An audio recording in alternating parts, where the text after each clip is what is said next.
ইতিহাস ঘাটবেন, মুসলিম যে সেনাবাহিনীর মধ্যে শিরক ছিল ওই সেনাবাহিনী পরাজিত হয়ে গেছে। আবার অল্প গুটি কয়েক সেনাবাহিনী তারা তাওহীদপন্থী ছিল, তারা জয়লাভ করেছে। ইতিহাস ঘেটে দেখবেন তো জুলুম কি করে বুদ্ধি লোপ পায়, নমরুদের বুদ্ধি লোপ পেয়ে গেল। তো ইব্রাহিম আলাইহিস সালাম বলছে রব্বি আল্লাযী ইহয়ী ওয়া ইউমীত, এত এটা বুঝলো না। তাহলে ইন্নাল্লাহ ইয়াতি বিশ-শামসি মিনাল মাশরিক ফাতি বিহা মিনাল মাগরিব। ইব্রাহিম আলাইহিস সালাম বলছেন যে আল্লাহ রাব্বুল আলামিন, আমার আল্লাহ, তিনি পূর্ব দিক থেকে সূর্য ওঠান। তো তুমি যদি ইলাহ হয়ে থাকো তাহলে পশ্চিম দিক থেকে উঠাও। এটা আরো বড় অকাট্য দলিল হলো। তার অবস্থাটা আল্লাহ ব্যাখ্যা করছেন এভাবে, আল্লাহ বলছেন ফাবুহিতাল্লাযী কাফার, কাফের একদম হতভম্ব হয়ে গেল। একদম হতভম্ব হয়ে তো লাভ নাই, পেশি শক্তি আছে আমার, তোমার যুক্তি বিজ্ঞান দর্শন থিওরি তো আমার দরকার নাই, তোমার দিনের জ্ঞানের এলিমেন্ট আমার দরকার নাই, তোমার ওয়াজ নসিহতের আমার দরকার নাই। আমার কাছে কি আছে? পেশি শক্তি আছে, পিঠায় সব সিধা করে ফেলা হয়ে গেল। ব্যাস ইব্রাহিম আলাইহিস সালামের জন্য বলছেন হাররিকুহু ওয়ানসুরু আলিহাতাকুম, একে জ্বালায় দাও, পুড়ায় দাও, একে জ্বালায় পুড়ায় দাও, তোমাদের ইলাহদেরকে সাহায্য করো। আল্লাহ পাক অন্য জায়গায় বলছেন যে فأرادوا به كيدا فجعلناهم الأسفلين, তারা ইব্রাহিম আলাইহিস সালামকে একটা বিশেষ বড় একটা কৌশল করলো। এই কৌশলটা কি ছিল? তাকে অগ্নিকুণ্ডের মধ্যে ফেলে দেওয়ার একটা চেষ্টা করলো, আগুন জ্বালিয়ে রাখলো। বলা হয় 40 দিন, এগুলো হিস্ট্রি বা তাফসীর বলতে আসছে, আমি just Quran text to the point বলছি। তো আগুন দাও দাও করে জ্বলতে লাগলো, ওই ব্যাবিলন ওখানকার সব মানুষ দেখছে বিষয়টা। ইব্রাহিম আলাইহিস সালামকে ফেলে দেওয়া হবে। দেখেন, যখন ফেলে দেওয়া হবে তখন কি ইব্রাহিম জানতেন যে তিনি আগুনে পড়বেন না? তিনি তাহলে প্রস্তুত ছিলেন, তিনি তখন জীবন দেওয়ার জন্য প্রস্তুত ছিলেন। ঠিক আছে, এখন তাকে ফেলে দেওয়া হচ্ছে ঠিক ওই সময়ে জিবরাইল আলাইহিস সালামের আগমন। সুবহানাল্লাহ। তিনি এসে বলছিলেন যে আমার কাছে কোন হাজত আছে নাকি আপনার? তখন ইব্রাহিম আলাইহিস সালাম বলেছেন আপনার কাছে আমার কোনো হাজত নাই, হাসবি আল্লাহ ওয়া নি'মাল ওয়াকিল। এই যে কথাটা আমরা বলি, হাসবুনাল্লাহ ওয়া নি'মাল ওয়াকিল, হাসবি আল্লাহ ওয়া নি'মাল ওয়াকিল, ইব্রাহিম আলাইহিস সালাম বললেন আল্লাহ আমার জন্য যথেষ্ট এবং তিনি আমার উত্তম কর্মবিধায়ক। ব্যাস, এরকম মোমেন্টে বান্দা যখন আল্লাহকে এভাবে চাবে, আল্লাহ রাব্বুল আলামিন না এসে পারবেন? তখনই পারবেন ইনশাআল্লাহ।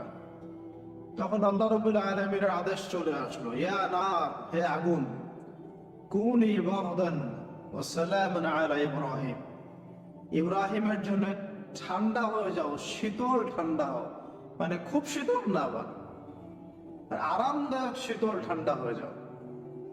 সুবহানাল্লাহ। এভাবে আল্লাহ রাব্বুল আলামিন ইব্রাহিম আলাইহিস সালামকে অগ্নি পরীক্ষা থেকে বাঁচালেন। ওখানে ইব্রাহিম আলাইহিস সালাম থাকলেন, কোনো ক্ষতি হলো না। তিনি পরবর্তী সময় বলেছিলেন ওই সময়টুকুর মধ্যেই তিনি শান্তিতে ছিলেন। ওই যে বললাম না, অনেকে যে নির্যাতন নিপীড়নের শিকার হয়, তারপরে বলে যে ওই সময়টুকুই ভালো ছিলাম, আল্লাহকে পেয়েছিলাম, তিলাওয়াত বেশি ছিল, তাহাজ্জুদ বেশি ছিল, পরে ফিতনার যুগে চলে আসছি। তো এই হলো অগ্নি পরীক্ষা।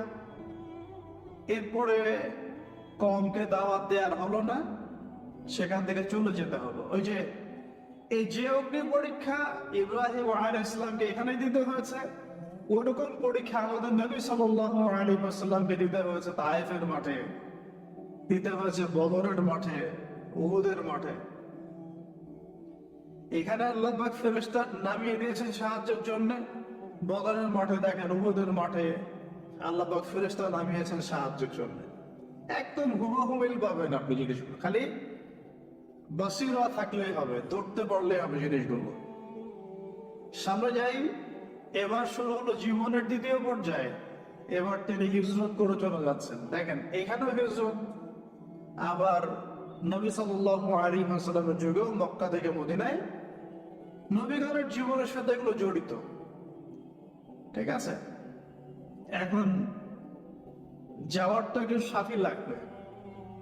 একাকিত্বের জীবনের অবসান ঘটলো, আল্লাহ রাব্বুল আলামিন তাকে সাথী দিলেন। সাথীর নাম হচ্ছে সারা আলাইহিস সালাম। কি নাম? অনন্য সুন্দরী নারী ছিলেন। ইতিহাসে বলা হয় যে দুজন নারী সবচেয়ে বেশি সুন্দরী, দুজন। আমাদের মতো আর্টিফিশিয়াল সুন্দরী না, আর্টিফিশিয়াল সুন্দরী কথা বলো, অরিজিনালি সুন্দরী দুজন নারীর কথা বলা হচ্ছে। একজন হচ্ছেন হাওয়া আলাইহিস সালাম, অনন্য সুন্দরী নারী ছিলেন, এবং আরেকজন সারা আলাইহিস সালাম, তিনি পরম সুন্দরী নারী ছিলেন। দেখেন সারা আলাইহিস সালাম তার গর্ভ থেকে কিন্তু পরবর্তীতে সন্তান তো প্রথমে হচ্ছিল না, তাই না? শেষ বয়সে গিয়ে সন্তান হলো। হাজারা আলাইহিস সালামের গর্ভ থেকে কি ইসমাইল, আর সারা আলাইহিস সালামের গর্ভ থেকে ইসহাক। ইসহাক আলাইহিস সালামের পরে ইয়াকুব। ইয়াকুব তার নাম হচ্ছে বনু ইসরাইল, তার নাম হচ্ছে ইসরাইল। আর ইয়াকুবের পরবর্তী বংশধর যারা, তারা কি? বনু ইসরাইল। বনু ইসরাইলের মধ্যে ইউসুফ হাসান, ইউসুফ সবচেয়ে সুন্দর ছেলেরা সারা আলাইহিস সালামের সৌন্দর্য। সুবহানাল্লাহ, কথা বুঝতে পারছেন? মায়ের সৌন্দর্য, মায়ের মা বাবা তারা ছিলেন পরম সুন্দর। এখন সারা আলাইহিস সালামের সাথে বিয়ে হলো।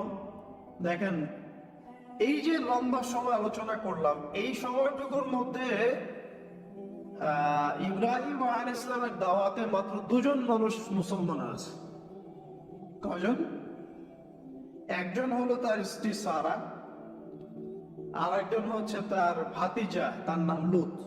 ভাতিজার নাম কি? লূত। পরবর্তীতে তিনিও নবী হয়েছিলেন এবং তাকে সাদম গোত্রের কাছে পাঠানো হয়েছিল। কোন পাপের কারণে?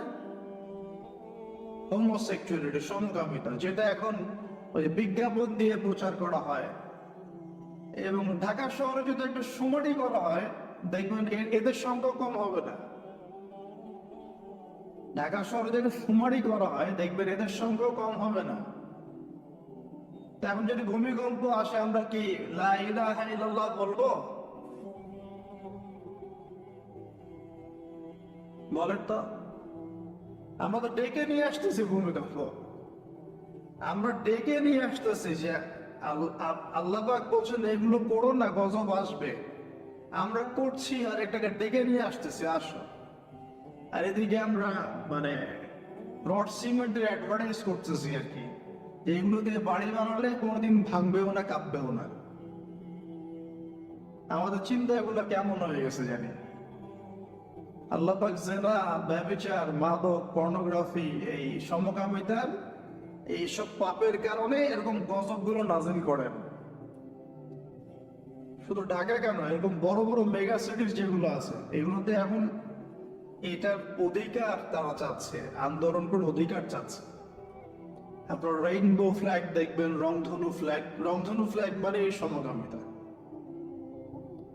অ্যাডভার্টাইজ দিয়ে দিয়ে, পোস্ট দিয়ে দিয়ে এখন মানুষ, আগে যেমন মেয়েরা বাসায় গিয়ে গিয়ে কিছু সার্ভিস দিত না, খারাপ সার্ভিসের কথা বলছি আর কি, এখন এভাবে ছেলে ছেলেকে সার্ভিস দেওয়ার জন্য ডাকতেছে। এটা কোনো গাল গল্প করছি না, এটা বাস্তবতা। যদি আমাকে বলেন যে আপনি চোখের সামনে প্রমাণ দেন, আমি দিতে পারবো না। যদি আপনি আমাকে 1 মাসের জন্য অথরিটি দেন ঢাকা শহরে, তাহলে যেতে পারবো উইদিন 1 মাসের মধ্যে। এখন যদি আমাকে বলেন আমার চোখের সামনে এটা দেন, আমি দিতে পারবো না। তো তাত্ত্বিক ভাবে পড়ে অনলাইনে দেখছি। যদি বলেন যে 1 মাসের অথরিটি আপনাকে দিলাম, খুঁজে বের করে দেন, 7 দিন লাগবে না ইনশাআল্লাহ।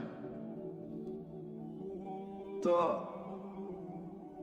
কথা হচ্ছে এটাই যে এই যে সাদুম গোত্রের কাছে পাঠানো হচ্ছে লূত আলাইহিস সালামকে, সমকামিতার পাপের কারণে পরবর্তীতে এই কমটাকে ধ্বংস করা হয়েছে। আল্লাহ পাক এমন ভাবে ধ্বংস করেছেন যেটা ইতিহাসে কখনো করেন নাই। তাদের পাখা দিয়ে আল্লাহ পাক মাটিকে উপরে তুলে আবার উল্টা দিকে দাফন করে দিয়েছেন, আকাশ থেকে পাথর বর্ষণ করেছেন। এখন এইটা যদি সারা বিশ্বে ছড়িয়ে পড়ে তাহলে ওই রকম শাস্তি আবার আসবে না? স্বাভাবিক না? এটা আসতে পারে। আর এটার মূল কেন্দ্র হচ্ছে পশ্চিমা সভ্যতা।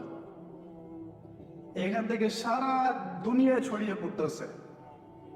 বাংলাদেশের মতো মুসলিম কান্ট্রি তো দিন দিন সমকামিতা বাড়ছে। আমাদের বোনদের, আমাদের ভাইদের, গার্ডিয়ানদের অনেক বেশি সচেতন থাকা দরকার। কোন কোন ক্ষেত্রে মাদ্রাসার মধ্যেও দেখা গেছে এগুলো, হিপস খানেও দেখা গেছে এগুলো।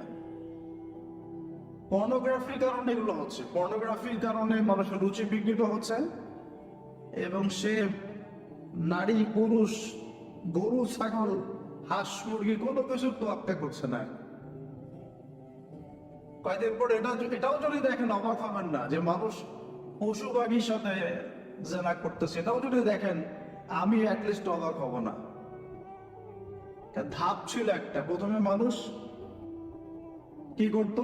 অবৈধ প্রেম করতো, এই সম্পর্কে জেনা করতো, পরে পরকীয়া শুরু করলো, তারপরে এখন সমকামিতা শুরু হলো, সমকামিতার পরে এখন চাইল্ড অ্যাবিউজিং শুরু হয়েছে, বাচ্চা কাচ্চাদেরকে রেপ করা হচ্ছে, ছোট ছোট মেয়েদেরকে, ছোট ছোট বাচ্চাদেরকে, ইভেন ছোট ছোট ছেলেদেরকেও। এরপরে যদি গবাদি পশুর সাথে জেনা করতে দেখেন অবাক হওয়ার কিছু নেই।